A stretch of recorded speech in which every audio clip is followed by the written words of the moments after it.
With the postseason nearing, let's look at the one thing that separates this Indiana team from those of previous years.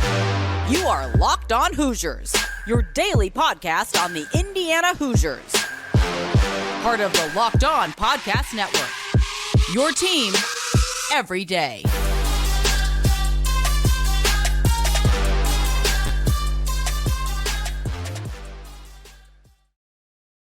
What is up, everybody? Welcome into another episode of Locked On Hoosiers, your one and only daily one-stop shop for everything IU athletics.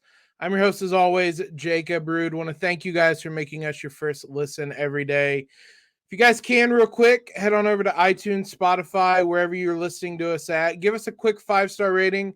Helps us out a ton. We've been having record-breaking week after week, month after month. If you guys can just show us a little bit of love, help us with those algorithm gods. I appreciate it greatly whenever you guys do. This Indiana team, the men's basketball team, I should clarify, they haven't been winning pretty of late, but they're winning. And that is important. We didn't talk about the IU-Illinois game from Saturday.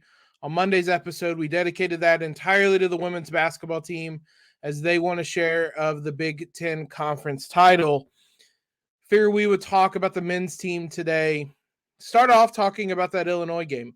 And as I kind of teased in the beginning, the biggest difference with this IU team and teams of last year is simply that they are grinding out these wins in these games. How many times last season did we get to the end of a game and the Hoosiers didn't execute, didn't come away with a win? We've talked about it a number of times. I know we've made this point a number of times, but I think this is the evolution of this team.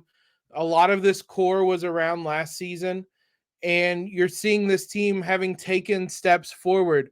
The Wisconsin game at home last year, a winnable game that got away. The Ohio State game on the road, winnable game that got away in regulation, and that overtime score doesn't really indicate how close the game was. The Rutgers game at home, a must-win game. The Hoosiers could not come away with the victory. So there were a number of times, from February to 5th to the 21st, they lost every game. And it felt like, aside from the Illinois game at home, they were in every one of those games. They just didn't make the plays that they needed to. The Michigan State game on the road last year, a little bit of foreshadowing, was one that it's 76-61, but it was a game that was a lot closer, especially into the second half. And then Indiana just completely let go of the rope on that one. And that got away from them as well late in the contest. So you look back to just last year. I don't even have to look back to previous years under Archie Miller. I try to block all those out, but you don't even have to look back that far. This IU team was not one that could close games. They would get close and they would fall short. So I thought Saturday was another good example of how much this team has grown. You look at the Rutgers game, the Michigan game, and now this Illinois game, 3 games that Indiana has won by a combined 10 points. How many times have we even been able to say that about an IU team, that they're able to kind of grind out these close wins? Even add the Purdue game in there. The last 4 wins have come by 15 points. This is a team that is far more comfortable now performing late in games, especially on the defensive end. There's still at times some issues on the offensive end. Defensively, when this team has to lock up, they are really, really damn good at it. You saw it for the last 4 or 5 minutes of that Michigan game. You saw it against Illinois when they had to get some defensive stops. They added them up at the end of the game and gave themselves a chance on the other end. So winning ugly is fine. These all don't have to be pretty wins. This win streak kind of started with a lot of pretty wins of just blowing out Wisconsin, blowing out Illinois on the road, Michigan State, Ohio State, all these wins that they were just routing teams by double digits was fun, but it's also fine to kind of grind out these ugly wins too. Because look, when it comes tournament time, the deeper you get into the tournament, the more you're going to have to try to grind out those ugly wins. So figuring out how to do that in some sense now could be something that pays off for them in the Big Ten tournament or the NCAA tournament here in a couple of weeks or in a month or so. It's not a bad thing to win ugly right now. If you're winning, that's what's important. And the Hoosiers are picking up wins. They stay right now in third place in the Big Ten by themselves, Northwestern and Purdue above them, and a whole host of teams below them in that bit of a mess. So it's not a bad thing. The other big takeaway I had, Jalen Hood-Schifino, his mental toughness.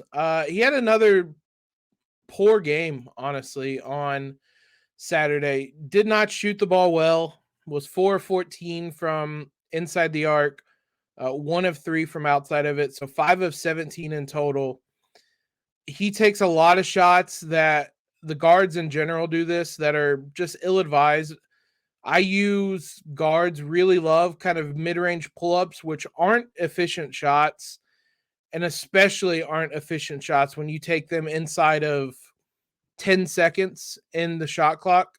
If you make them, you can kind of, whatever, we made the shot, it's fine. But if you miss them, they become really bad shots because, I mean, realistically, Trace Jackson-Davis needs to touch the ball pretty much every possession, but needs to be more heavily involved in a possession. You can get a mid-range pull-up at most points of the game.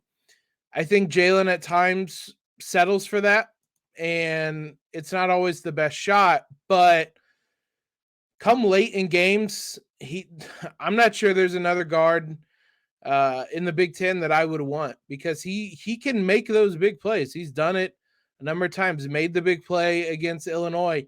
He made a great defensive play on the other end that was just wrongly ruled a foul. Like he blocked the shot on the other end against Illinois.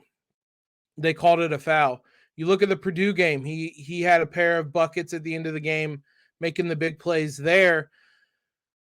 He's still a freshman. He still does some freshman things, but ultimately he continues to make these big plays. And that's another thing that's going to matter late in games as we get into tournament time is that you have someone like him that you can trust with the ball down the stretch. It doesn't have to be solely Trace Jackson-Davis. How many times last season did we get frustrated by the fact that Trace would make the right play, which was to defer to an open teammate, and that teammate just couldn't make the shot or make the play.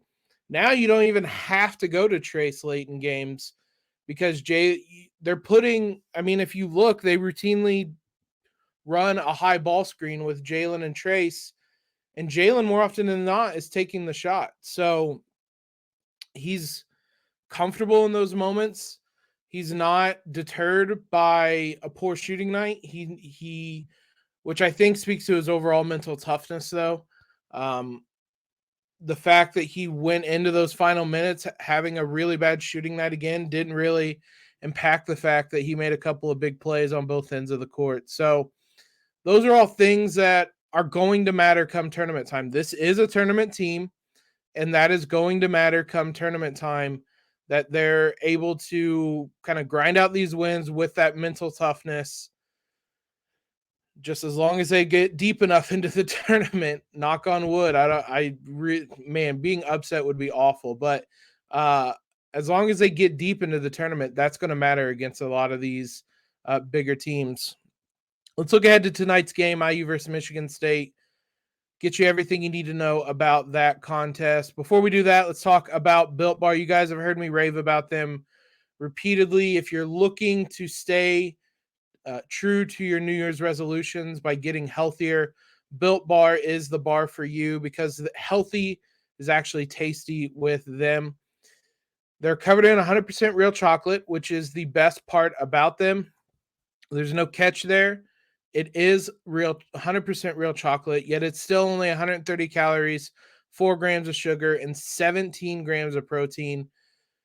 The biggest thing, while you can still get them on Built or Built.com and still find all the flavors you want, not everybody likes to wait on their order, especially when it's food. You want it now. You can head to Walmart. You can head to Sam's Club. You can find Built Bars there right now. So next time you are at Walmart, picking up some groceries or whatever it may be, you can try or you can find Built Bars and try them today. Head over there, get your cookies and cream, your double chocolate, your coconut puffs, brownie batter churro, whatever it may be. Head on over to your local Walmart or Sam's Club today, and you can thank me later. Let's look at what the Hoosiers are going up against in Michigan State on tonight. Sorry, I was just looking at trying to pull up the right tab here. The Spartans come into this game with a 16-10 record. It's going to be a late tip-off tonight, 9 p.m. Get your coffee. I hate 9 p.m. local tip-offs. We'll be doing a live show afterwards, and we'll be going until midnight or later, depending on how this game plays out. But 9 p.m. tip-off in the Breslin Center on ESPN. I mentioned the game between Michigan State and IU earlier. It was a Trace Jackson Davis special in that one as he really started to shine. Was impressive as can be, 31, 10, and 5 in that game earlier this season, 10 of 20 from the field. The Hoosiers won that one 82-69. Since that game, Michigan State is 3-3. They beat Iowa. They lost to Purdue and Rutgers back-to-back. They beat Maryland at home. I don't even really know what to make of Maryland. When Maryland plays at home, they're like a top 15, top 10 team in the country. When they go on the road, they are something entirely different, which doesn't exactly bode well for them in the tournament. But nonetheless, then Michigan State beat Ohio State. Ohio State's now one of the worst teams in the conference. And then lost to Michigan over the weekend by 12. Just a quick glance at their KenPom profile. They're 10th in the league in offense, but third in the league in defense. And if you just look at effective field goal percentage, they are first in the league because they defend the three-point line really well. They're the best team in the league at defending the three-point line. Now, nobody puts teams on the line more than Michigan State does, and nobody goes to the line less, or almost nobody. They're 13th in getting to the line, 14th in putting opponents on the line. So that could be an area the Hoosiers take advantage of. It's a Big Ten whistle, so it's kind of anybody's guess, but just statistically heading into this game, that's been an area they struggle. They're not great about turnovers either. They both have too many offensively. They're 9th. They don't turn anyone over defensively. They're 10th. They're 9th in offensive rebound percentage. They do keep teams off the glass pretty well on the defensive end. They are 3rd in three-point percentage offensively, but they're 11th in two-point percentage. So could be a game where they get hot from three, and this IU team isn't really built to play from behind, especially if they get a big deficit.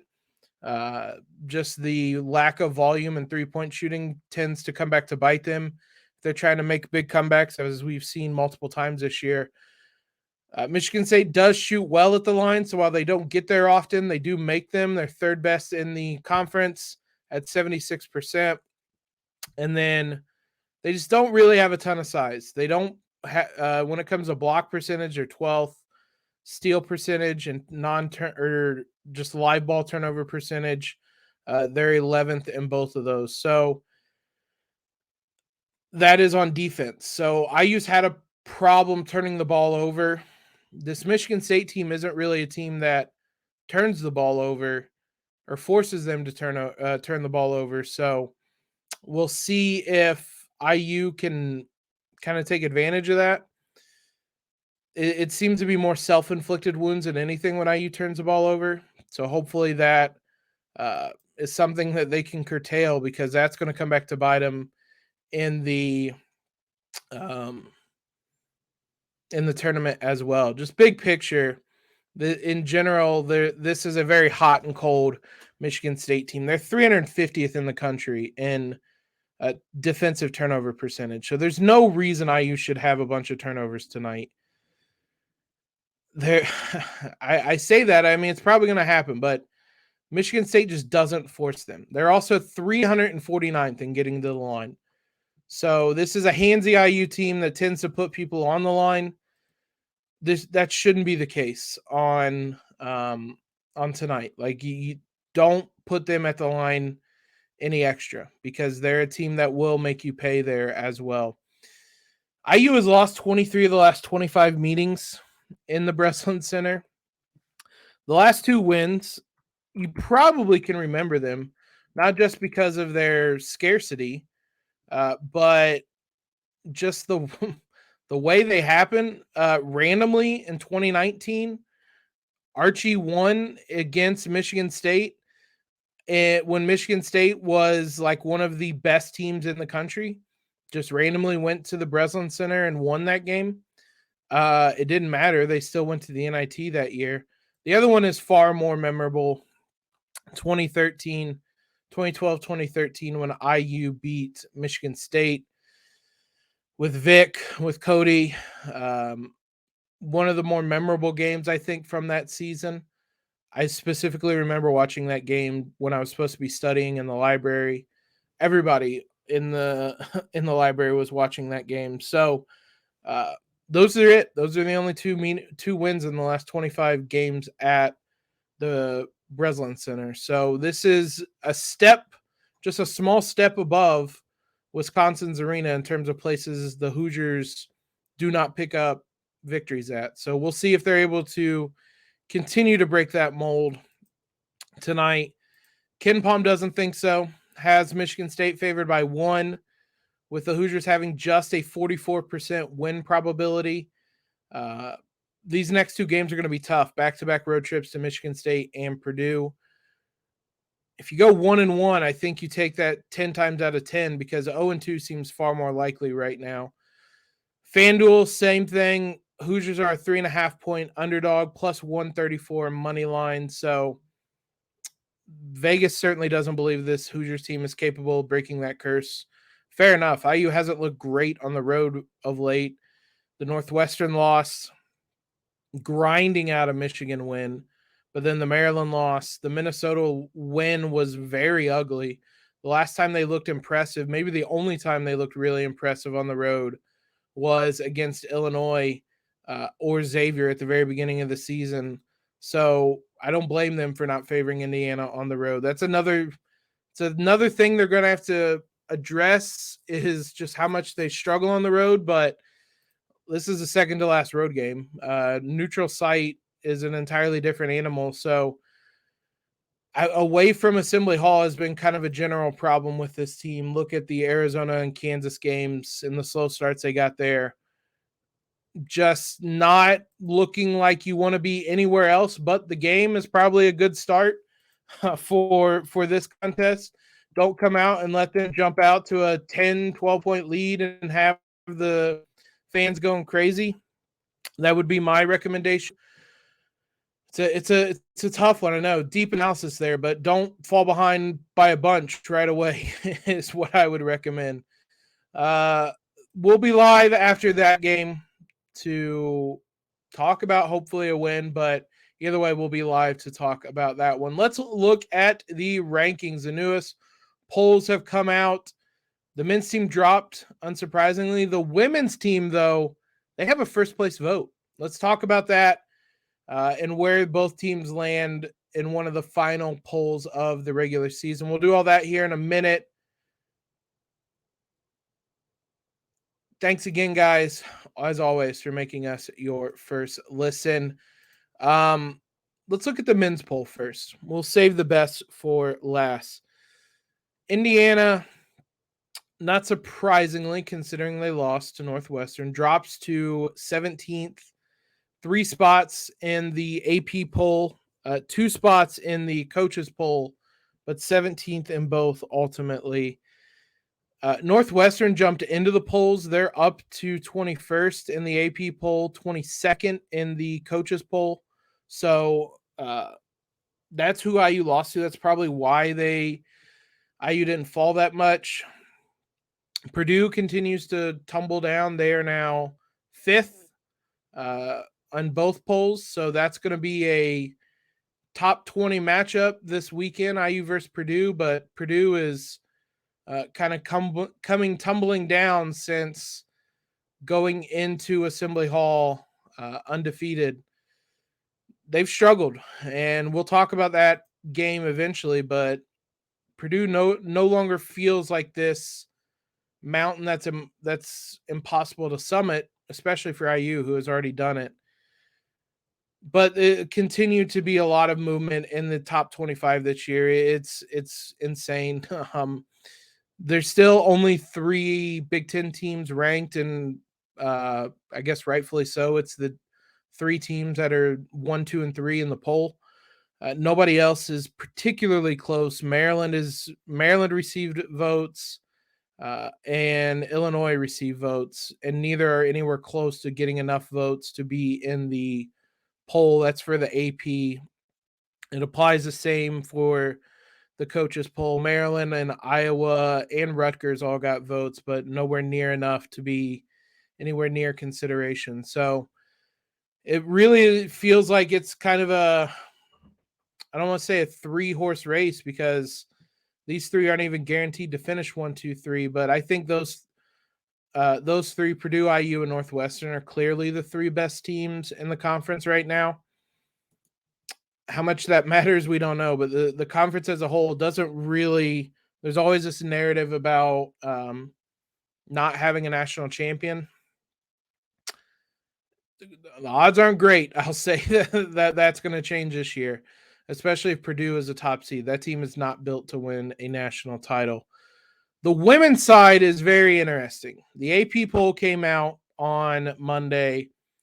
South Carolina is still number 1, but no longer unanimous. They have 27 of the 28 first place votes. One of them went to IU. It was actually someone I'm acquaintances with, Mitchell Northam, who explained his rationale on Twitter. I don't like going after voters. When I've pointed out that voters have done weird things, I typically don't name them because, I mean, everybody's entitled to their opinion, even if it's a wrong opinion. But Mitchell gave his rationale about why he put the Hoosiers above South Carolina, and it came down to the fact that Indiana is playing in a tougher conference and is winning repeatedly. And so I respect it, honestly. Like it takes a lot for these voters to make these decisions, because he's just been bombarded on Twitter all day. But his tweet was, "Nothing against South Carolina, but the Big Ten is stronger than the SEC this season. So Indiana has played a tougher conference schedule. The Gamecocks needed OT to get by Ole Miss. Hoosiers beat ranked teams in Ohio State and Michigan this past week. I wanted to reward them, simple as that." I respect it. I don't know how much I believe it. I think South Carolina is still the best team. If we're going off resume, IU's resume is simply better, but that's not how this kind of works. I think South Carolina is still the more talented team. Look, bizarrely, at the same time as somebody gave IU a first place vote, somebody also dropped Indiana down to 3rd, because the only game Stanford played, or the most recent game Stanford played, was a 3-point win over 25th ranked USC. Again, I didn't even look up who the voter was, but come on. IU is clearly the second best team and much closer to 1 than they are 3 right now. Use some common sense at this, but the Hoosiers are second. The gap's closing. I think there's no shot that they get to number 1, but beat Iowa this weekend and you might get some more first place votes, because if you have 2 wins over Iowa, 1 loss on the season, all those ranked wins, it's hard to argue against that resume. So The other thing of note for tonight, Iowa women play Maryland. The Hoosiers could end the night as the Big Ten champions outright. The Hawkeyes travel to Maryland, and they have to win to keep a chance at winning a share of the title on Saturday. Maryland has been flying high since they struggled early in the season. So this isn't an easy game by any stretch of the imagination. It's going to be one worth watching. It's at 8 p.m. on Big Ten Network. So while you're waiting on the IU game, flip that on. You can catch the first half, maybe the start of the second half, depending on how much things get delayed for the men's game. But when we do a live podcast tonight, the IU women's team might be outright Big Ten champions, which would be quite something. We'll talk about that result as well tonight on the live show. Big thanks to you guys for making us your first listen. For your second listen, check out the brand new podcast, Locked On College Basketball. Experts Isaac Shade and Andy Patton bring you everything you need to know on and off the court. Plus, hear from big-name experts, coaches, and players throughout the basketball landscape. Locked On College Basketball, available on YouTube and wherever you get podcasts. Follow us on Twitter if you have not already. Subscribe wherever you listen to us at. All of that great stuff. Most importantly, though, guys, as always, hope everybody has a great Tuesday and LEO.